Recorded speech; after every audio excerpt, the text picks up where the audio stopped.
আরজিকর কাণ্ডের আবহে ফের শ্লীলতাহানি, ফের এক নাবালিকাকে শ্লীলতাহানির অভিযোগ। হুগলির হরিপালের আশুতোষ অঞ্চলের ঘটনা। অচৈতন্য বিবস্ত্র অবস্থায় উদ্ধার হয় তার দেহ। এবং আরজিকর ঘটনার পরে যেভাবে উত্তাল রয়েছে রাজ্য, যেভাবে প্রতিদিন আন্দোলন প্রতিবাদ চলছে এবং প্রত্যেকে রাজ্যের প্রতিটি মানুষ আরজিকরের ঘটনা নিয়ে সরব, তার মাঝেই শ্লীলতাহানি এবং এই ধরনের ঘটনা সামনে আসছে। হুগলির হরিপালের এক নাবালিকাকে শ্লীলতাহানির অভিযোগ। হুগলির হরিপালের আশুতোষ অঞ্চলের ঘটনা।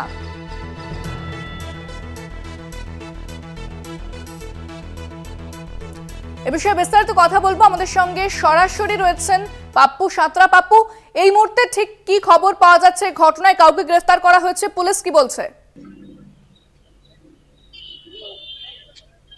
দেখো ইন্দ্রাণী, এখনো পর্যন্ত যে ঘটনা ঘটে গেছে গতকাল রাত থেকে, তা কিন্তু প্রায় উত্তাল বললেই চলে এই হরিপাল এলাকা। এখনো পর্যন্ত যে দোষীরা, তাদের কিন্তু এখনো কোনো গ্রেপ্তার করতে পারেনি। তবে পক্সো আইন, যে আইন মামলা নতুন বলা, সেই মামলায় কিন্তু মামলা রুজু করে কিন্তু ইতিমধ্যে পুলিশ তদন্ত শুরু করেছে। এবং বিভিন্ন জায়গায় যে সিসিটিভি ক্যামেরাগুলো, সেগুলো কিন্তু পরীক্ষা নিরীক্ষা করার চেষ্টা করছে, তাদের ফুটেজ খতিয়ে দেখার চেষ্টা করছে পুলিশ।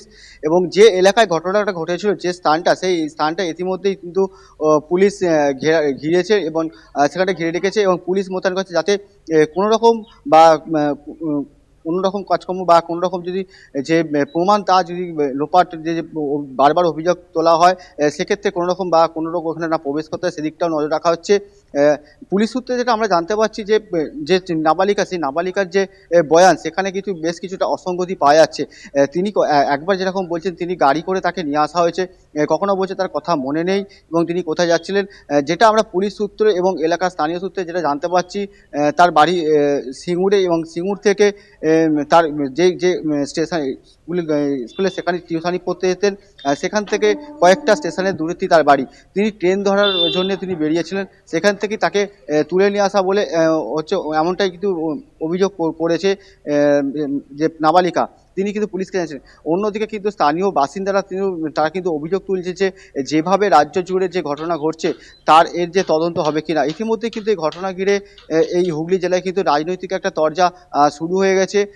এখানে হরিপাল যে থানা, সেই থানা কিন্তু আজকে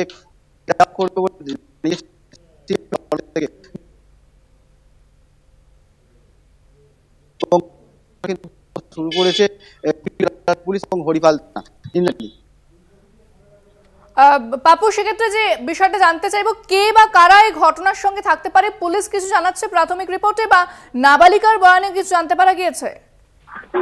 দেখো, নাবালিকা যে বয়ান দিয়েছে, তাতে কিন্তু এখনো পর্যন্ত সঠিক কারা এই ঘটনার সাথে যুক্ত আছে, কারা কারা আছে, তা কিন্তু এখনো পুলিশ তদন্তের সাথে তারা সংবাদ মাধ্যমের সামনে তারা প্রকাশ করছেন না।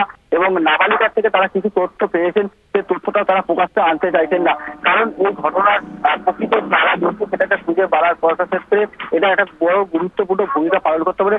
এবং সংবাদ মাধ্যম বা সোশ্যাল মিডিয়ায় যদি কোনো রকমের যে কথাটা কারা কারা আছে যদি চলে আসে সামনে, তাতে তদন্তের অগ্রগতি অনেকটা কম পাবে। সেদিকটাই কারণেই কিন্তু অনেকটাই তদন্তের স্বার্থে তারা পরিচয়গুলো জানাতে চাইছেন না। ধন্যবাদ পাপ্পু। আমাদের সঙ্গে সরাসরি ছিলেন প্রতিনিধি পাপ্পু সাঁতরা।